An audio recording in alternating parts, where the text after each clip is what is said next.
O programa Trabalho Legal está no ar e esta edição está bem interessante. Veja os nossos destaques. Vamos falar dos garis, aqueles profissionais responsáveis pela limpeza das ruas, praças, parques e vias públicas. A saúde do trabalhador e um ambiente de trabalho saudável são valiosos bens individuais, não é mesmo? Existem métodos como a saúde ocupacional, por exemplo, que não só garantem a saúde, mas também contribuem positivamente para a produtividade. Construção civil, crescente no Brasil, e com isso, as leis trabalhistas acompanharam esse ritmo. O Trabalho Legal é o programa do Ministério Público do Trabalho em parceria com a Associação Nacional dos Procuradores do Trabalho. Gari, um profissional importante dentro da sociedade, pois é ele quem faz com que o lixo não se acumule nas ruas e nos bueiros. Segundo a Pesquisa Nacional de Saneamento Básico do IBGE, o Instituto Brasileiro de Geografia e Estatísticas, no Brasil são produzidas aproximadamente 230 mil toneladas de lixo por dia. E para dar conta de tudo isso, é preciso trabalhar muito. Essa é uma das equipes dos garis. Eles são responsáveis pela coleta de lixo por aí. Faça chuva ou faça sol, eles estão nas ruas.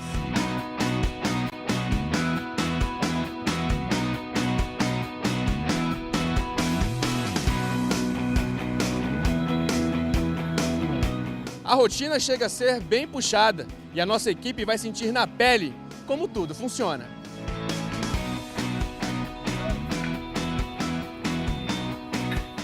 Manter uma cidade limpa não é tão fácil assim. Para dar conta de tanto trabalho, esses profissionais precisam estar dispostos a correr muito e o tempo todo. Contar quantas vezes eles descem e sobem do caminhão é quase que impossível. Sem falar nas centenas de sacos de lixos que cada um recolhe nas calçadas todos os dias. O trabalho do gari pode ser comparado a de um atleta olímpico por vários motivos. A maratona, eles correm o tempo todo, daqui para lá, de lá para cá, exatamente como faz um atleta de atletismo. O arremesso não é só pegar apenas o saco de lixo. O gari tem que ter aquela pontaria e precisão para que nada caia fora do caminhão. E por que não levantamento de peso? Sim, os sacos são muito pesados. Tem alguns que para tirar do chão é necessário muita força. Eu que estou acompanhando o trabalho deles de perto, estou vendo muito bem como é isso. É muito trabalho. Para você ter uma ideia, no Brasil é produzido aproximadamente 230 mil toneladas de lixo por dia, segundo o IBGE. Parte disso a gente está recolhendo agora, aqui nas ruas da Asa Sul. Esse lixo primeiramente vai para o caminhão, que tem capacidade para receber 9 toneladas de resíduos por viagem. É só entrar na rua que já dá para ver o lixo na esquina. E se tem lixo à vista, a gente precisa trabalhar.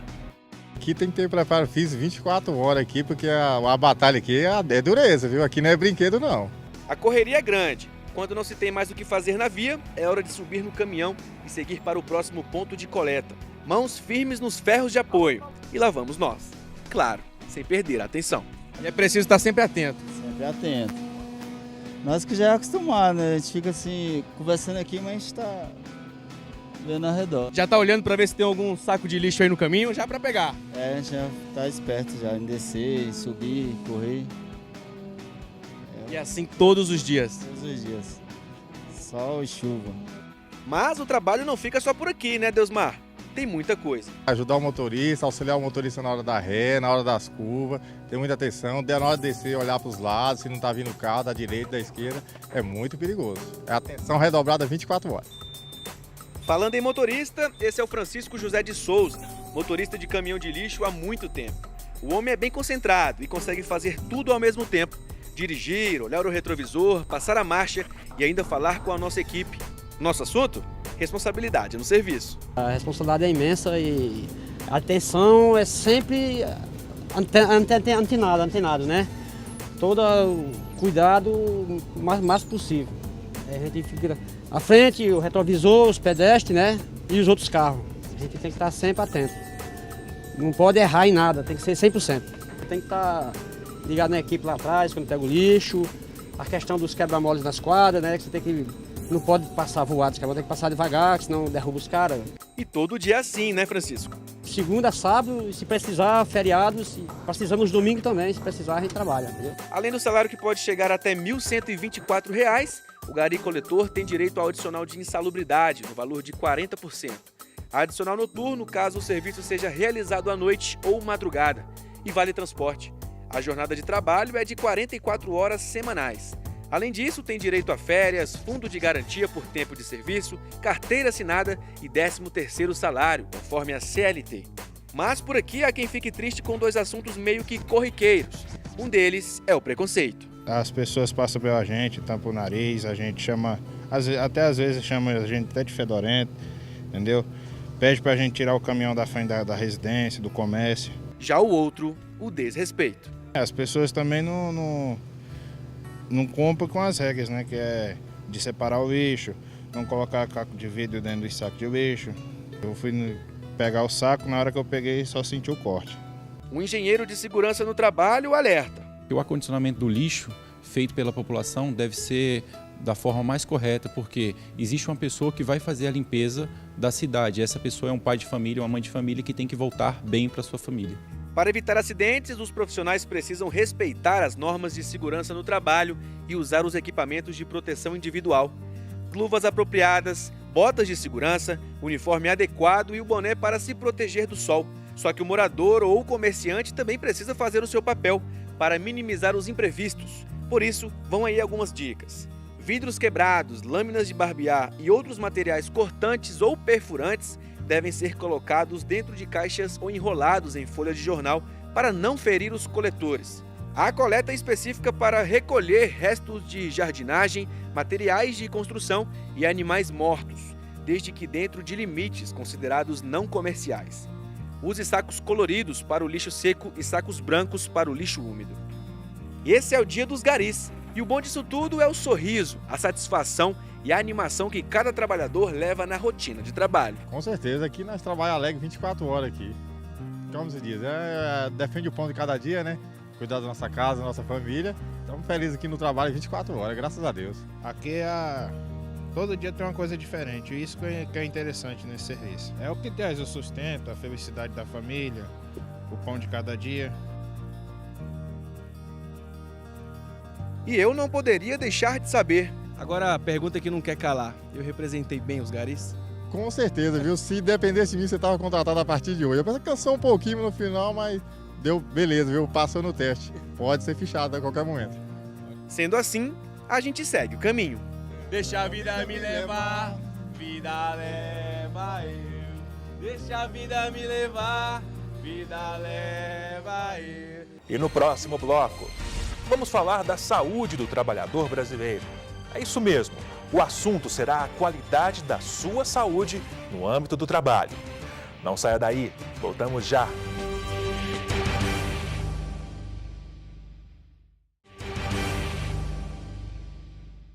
A boa saúde do trabalhador é pré-requisito para a produtividade e de suma importância para o desenvolvimento socioeconômico e sustentável do nosso país.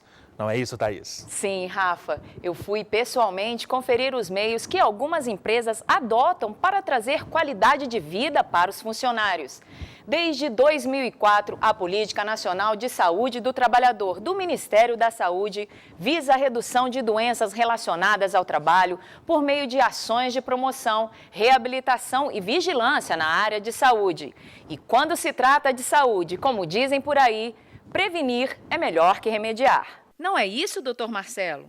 Percebo um empenho maior das empresas para tentar descobrir o que é a medicina do trabalho e respeitar mais a medicina do trabalho, tá? Como prevenção. Mas não foi assim com essa assessora de imprensa que prefere não se identificar. O trabalho virou sofrimento, motivo de desânimo e estresse. Foi logo no meu primeiro emprego, assim, eu tive uma experiência, era um lugar que eu gostava do trabalho, mas que era muito estressante, demandava muito e, assim, eu não tinha hora para sair, eu tinha hora para chegar, mas eu não tinha hora para sair. Durante várias vezes cheguei de madrugada em casa e a situação foi cada vez ficando mais complicada por conta disso, porque eu fui estressando, tive crise de estresse, chegava em casa chorando, no final de semana ficava chorando. Eu chorava e não sabia por que eu chorava assim. Então era uma coisa bem emocional mesmo. Saúde, para ser completa, envolve bem-estar físico, mental e social. Gozar do melhor estado de saúde constitui um dos direitos fundamentais de todo ser humano, sem distinção de raça, religião, afinidade política, condição econômica ou social. A saúde é essencial para atingir um nível equilibrado, seja em qualquer ambiente que a gente esteja. Essa preocupação já é antiga. Desde 2004, a Política Nacional de Saúde do Trabalhador do Ministério da Saúde visa a redução de doenças relacionadas ao trabalho por meio de ações de promoção, reabilitação e vigilância na área de saúde. Essas diretrizes estão na Portaria 1125 de 2005. As principais são a atenção integral à saúde, o apoio a estudos e pesquisas, a captação de recursos humanos e a participação da comunidade na gestão dessas ações. Tem também a RENAST, que é a Rede Nacional de Atenção Integral à Saúde do Trabalhador. Ela é composta por centros estaduais e regionais de referência em saúde do trabalhador. Ao todo, são 178 unidades espalhadas por todo o país. Esses centros são chamados de CEREST. Além disso, em esfera interinstitucional, o Ministério da Saúde desenvolve uma política de ação integrada com os Ministérios do Trabalho e Emprego e da Previdência Social, com 6 diretrizes. Primeira, ampliação das ações. Segunda, harmonização das normas e articulação das ações de promoção, proteção e reparação da saúde do trabalhador. A terceira é precedência das ações de prevenção sobre as de reparação. Já a quarta, estruturação de rede integrada de informações em saúde do trabalhador. A quinta, reestruturação da formação em saúde do trabalhador e em segurança no trabalho. E a última, promoção de agenda integrada de estudos e pesquisas em segurança e saúde do trabalhador. Já que estamos falando de um bem precioso, Dr. Marcelo Carneiro, que é médico do trabalho há mais de 15 anos, explica como funciona a medicina no trabalho. Avaliar o trabalhador é fundamental. A medicina do trabalho traz o trabalhador para o âmbito da medicina do trabalho. E como que ela faz isso? Eu tenho que triar, inclusive, a vida desse trabalhador, para saber o que ele passa fora do local de trabalho, se ele tem o horário dele de lazer, se ele respeita o horário dele de lazer, se ele não atropela o horário dele de lazer com o trabalho, tá? Porque o ser humano ele precisa descansar. Tá? E o primeiro de tudo é você descansar a mente. Se você não descansar a mente, você não consegue descansar o corpo. Então não adianta você entrar num período de férias, mas ficar focado no local de trabalho. O ser humano ele tem um plug que tem que ser desligado quando ele sair do seu local de trabalho. Então, vão aí algumas dicas que valem ouro para não adoecer por causa do trabalho. Fazer alongamentos com as articulações dos dedos, dos punhos, dos ombros, dos cotovelos, fazer rotações de movimentos de rotação na coluna, flexão, extensão. E ao menor sinal é bom ficar de olho nos sintomas, para não acontecer igual vimos aqui. Logo no início ela fica introvertida, daqui a pouco ela já está sonolenta, ela já começa a ficar sonolenta no local de trabalho. Por quê? Porque ela começou a ficar com noites mal dormidas, ela começa a ficar preocupada e começa, para poder suprir isso, o que ela começa a fazer? Ela começa a tentar acumular funções, fazer tudo de uma vez. E como o Dr. Marcelo nos contou, um desses benefícios é a ginástica laboral. Se é benefício, então é muito bem-vindo. No Brasil, existem muitas empresas que se preocupam com o bem-estar dos funcionários. Márcia Benck é presidente de uma escola de idiomas em Brasília, Distrito Federal. Ela nos contou como introduziu a ginástica laboral na empresa. No planejamento estratégico da Coplay Idiomas, a gente também tem essa preocupação de buscar essa saúde do seu colaborador, do seu cooperado, para que o trabalho flua da melhor forma.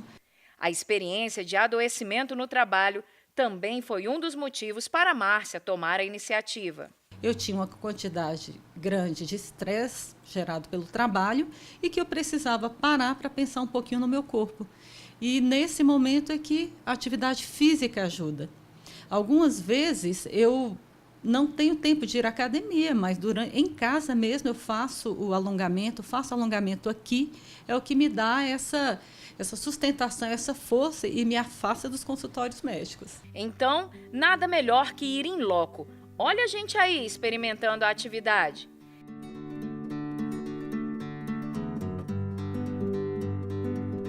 Professor Luiz Carlos, que é uma aula relaxante, eu estou aqui para provar isso. A ginástica laboral, é isso mesmo? Uma das funções é o relaxamento. Na verdade, a ginástica laboral ela trabalha basicamente com prevenção.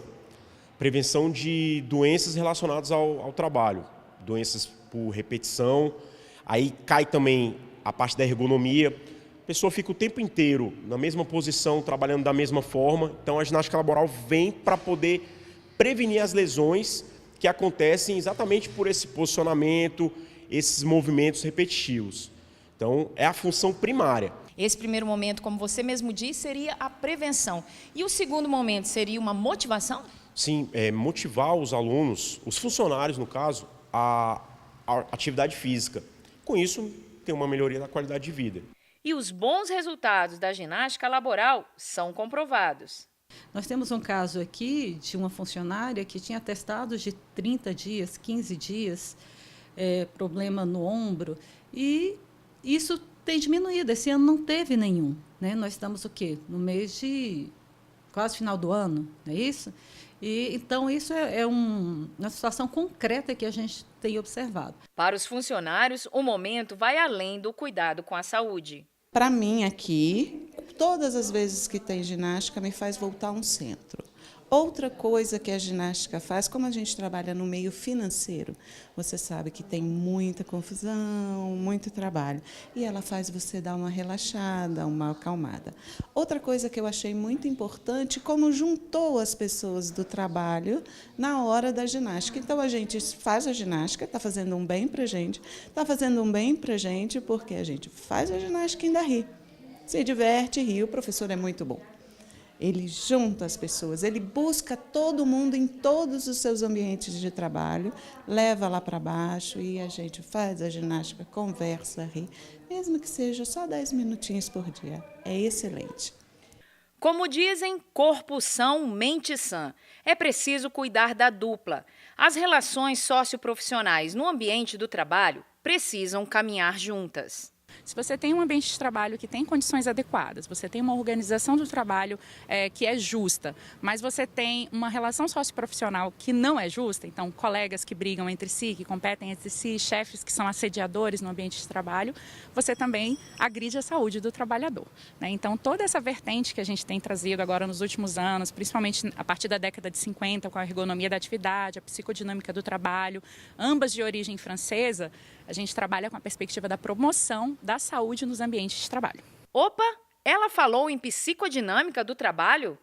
O professor francês Christophe Dejour, que é considerado o pai dessa modalidade, em sua visita ao Ministério Público do Trabalho em Brasília, falou sobre o assunto na palestra intitulada Pane nas Organizações, do Adoecimento ao Reencantamento do Trabalho. O objetivo foi analisar as mudanças ocorridas nas organizações nas últimas décadas e suas consequências. Tentei, com efeito, apresentar certo número de questões difíceis. Elas são difíceis porque são questões que dizem respeito a problemas graves de organização do trabalho. Há problemas de ética, problemas que talvez sejam até políticos. Problemas de saúde mental, problemas de futuro das nossas organizações, das nossas instituições. Questões muito difíceis. E para completar, a Ângela dá a dica do Sereste. Lembra que falamos desse centro no início da reportagem? Hoje a gente tem um trabalho muito avançado acontecendo nos CERESTs, que são os Centros de Referência em Saúde do Trabalhador. Muitas vezes o CEREST, ele inclusive é o ponto de referência para o trabalhador, principalmente da empresa privada, que muitas vezes não detém todas aquelas ações que deveriam existir em promoção de saúde na sua empresa, então eles podem recorrer aos CERESTs. Os CERESTs às vezes têm grupos que trabalham prevenção, tem grupos de assistência também, porque a gente vê que essas práticas hoje, talvez igual você falou, assim, o trabalhador é muito exigido em multitarefas. Hoje você precisa de um super trabalhador, ele precisa saber fazer tudo ao mesmo tempo. Muitas vezes elas desgastam o trabalhador não só fisicamente, como mentalmente. Então o que hoje os CERESTs fazem? Eles fazem esse trabalho muitas vezes de prevenção e também de assistência, porque se o trabalhador já adoeceu, a gente precisa agora trabalhar a questão desse adoecimento para ela não se agravar. E a gente tem que lembrar que também trabalhar a saúde, prevenir a saúde nos ambientes de trabalho, é a gente prevenir que a gente tenha um número de trabalhadores muito grande adoecidos e afastado. O afastamento ele não é bom para ninguém.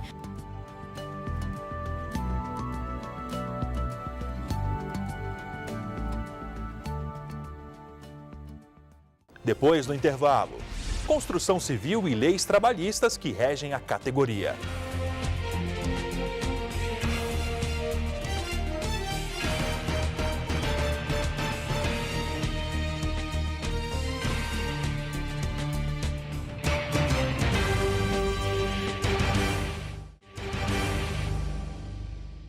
No âmbito da construção civil, além do contrato de trabalho regulado pelo artigo 443 da CLT, é comum nos depararmos com outras formas de contratação. Como, por exemplo, a contratação por meio de figuras jurídicas da empreitada e da subempreitada. Obra ou serviço? Confira na reportagem de Bruno Feitosa. A construção civil é um mercado que continua crescendo, apesar de haver uma desaceleração do número de novas obras. Com isso, nos últimos anos, a formalidade nos canteiros também cresceu. Para o presidente do Sindicato dos Trabalhadores na Construção Civil do DF, Raimundo Salvador, nos últimos 10 anos houve um avanço na garantia dos direitos trabalhistas. Nós tivemos muitos avanços aí nessa última década e a gente pode citar como principais avanços a melhoria das normas regulamentadoras que são baixadas pelo Ministério do Trabalho, e aí eu cito especialmente a NR18, que é voltada especificamente para a indústria da construção, cito também a NR35, que veio para aperfeiçoar o trabalho em altura. Nós temos aí, só aqui no Distrito Federal, um dado bem simples que nós levantamos de 2011 para cá, de 50 acidentes fatais nos canteiros de obras, 35 acidentes foram em decorrência de queda de altura. Então, o aperfeiçoamento dessas normas se faz necessário para que a gente consiga efetivamente levar isso para dentro dos nossos locais de trabalho. Mesmo assim, a informalidade ainda está presente no setor da construção civil, principalmente na área de reformas e pequenas construções, a ponto de dados recentes da pesquisa de amostra por domicílio revelar que, de cada trabalhador formal no canteiro de obras, 1,7 trabalha sem carteira assinada. Já o Sindicato da Indústria da Construção Civil do Distrito Federal diz que as empresas estão cada vez mais trabalhando dentro da lei. A informalidade hoje é muito alta, tá? Você vê muita obra aí hoje que não tem nem empresa ali dentro. Então isso aí aumenta muito esse índice. Mas a gente busca realmente levar a todas as empresas esse conhecimento para que elas atuem dentro da lei. Mas nem sempre foi assim. Num passado recente, trabalhadores da construção eram contratados por obra certa, prática prevista na Lei 2.959 de 56. Esta norma, diferentemente dos demais contratos individuais de trabalho, só se justifica em situações consideradas excepcionais à regra, uma vez que a vigência do contrato depende do tempo de execução dos serviços especificados no contrato. A característica do contrato por obra certa, é quando a empresa de construção civil tem uma demanda de natureza transitória, ou uma atividade específica que ele precisa fazer, que não é da sua atividade normal, e por isso ele precisa contratar um empregado para atender essa demanda específica. Esse contrato tem que ter um prazo certo, E o que a lei garante a mais a esse trabalhador, né, é especificar quem vai assinar a carteira dele de trabalho, no caso o construtor, quando exerce essa atividade em caráter permanente, né, e garante uma indenização de 70% da média das últimas remunerações, né, caso o trabalhador firme esse contrato por mais de 12 meses. Prática que não é muito utilizada pelos empregadores atualmente. Segundo este advogado, este tipo de contrato pode ser um risco se o contrato não for elaborado de forma bem clara.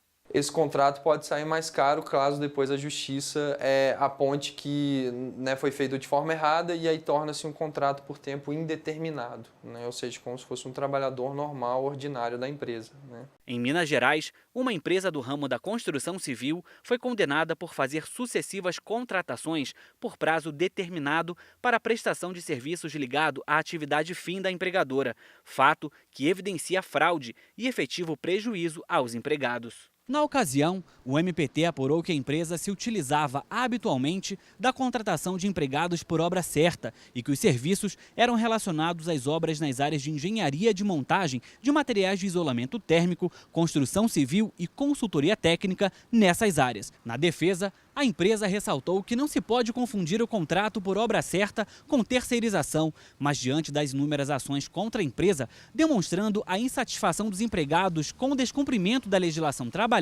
a juíza do caso condenou a empresa ao pagamento em dinheiro de uma indenização fixada em R$200 mil, que seria revertida ao FAT, Fundo de Amparo ao Trabalhador. A magistrada levou em consideração as infrações constatadas e relatadas pelo MPT e a excelente situação financeira da empresa. Terceirizar o serviço, né? A não ser realmente alguma coisa muito específica que ele não consiga sequer terceirizar essa atividade, né? Ou precisa de uma pessoa muito específica, né? Que não esteja ligada a nenhuma empresa, né? Então, realmente, atualmente acaba caindo em desuso por causa da terceirização da mão de obra, facilita muito mais, além de reduzir os custos, né, para o construtor.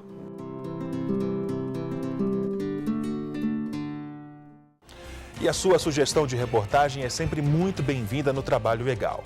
Envie a sua para o nosso e-mail trabalholegal.pautas@gmail.com. E as informações sobre o Ministério Público do Trabalho não param por aqui. Acesse o nosso site www.mpt.mp.br e também o Facebook ou o canal no YouTube. Esta edição fica por aqui. Uma ótima semana para você.